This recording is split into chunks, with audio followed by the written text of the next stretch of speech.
আসসালামু আলাইকুম ভাই। ভাই ওয়ালাইকুম আসসালাম, কেমন আছেন? আলহামদুলিল্লাহ। কি গাড়ি আজকে? রোজার তো শেষ হয়ে যাচ্ছে। জি ভাই। আজকে গাড়িটা হচ্ছে স্পেশাল একটা গাড়ি, আচ্ছা আচ্ছা। টয়োটা এলিয়ন আর প্রিমিও, বাংলাদেশের সবার কাছে সবচেয়ে ডিমান্ডেবল গাড়ি। ওকে। আজকে নিয়ে এসেছি 2011 মডেলের এলিয়ন, ভিতরে বিস্কিট, পুশ স্টার্ট, একেবারে ফ্রেশ অবস্থায় আছে। যা আছে সব অরিজিনাল, প্রজেকশন হেডলাইট, কালার থেকে শুরু করে যা আছে সব অরিজিনাল। এটা নিউ শেপের লুকিং গ্লাস লাগানো হয়েছে, এখন দেখে মনে হয় যে অরিজিনাল একেবারে 15-16 গাড়ি। দেখেন ভিতরটা, দেখেন স্টিয়ারিং সাথে কন্ট্রোলিং সুইচ, পুশ স্টার্ট, ভিতরে বিস্কিট কালার, একেবারে fresh. Fitting leather seat cover লাগানো আছে, কোথাও কোনো অ্যাক্সিডেন্টাল ড্যামেজ নেই। 100% ফ্রেশ কন্ডিশনের একটা গাড়ি।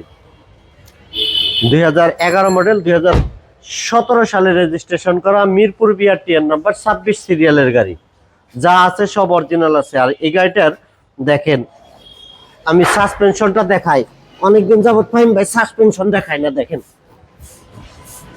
দেখছেন সাসপেনশনটা হেভি, অনেক হেভি সাসপেনশন, ফুল ফ্রেশ, কোথাও কোনো অ্যাক্সিডেন্টাল ড্যামেজ নেই।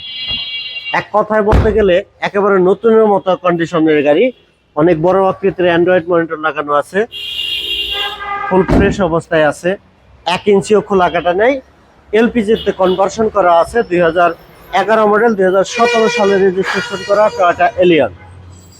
এই গাড়িটি পেতে হলে চলে আসতে হবে আমাদের এই কার প্যালেস বিটিতে। আর এই গাড়িটির আস্কিং প্রাইস রাখা আছে 22 লক্ষ টাকা আস্কিং প্রাইস।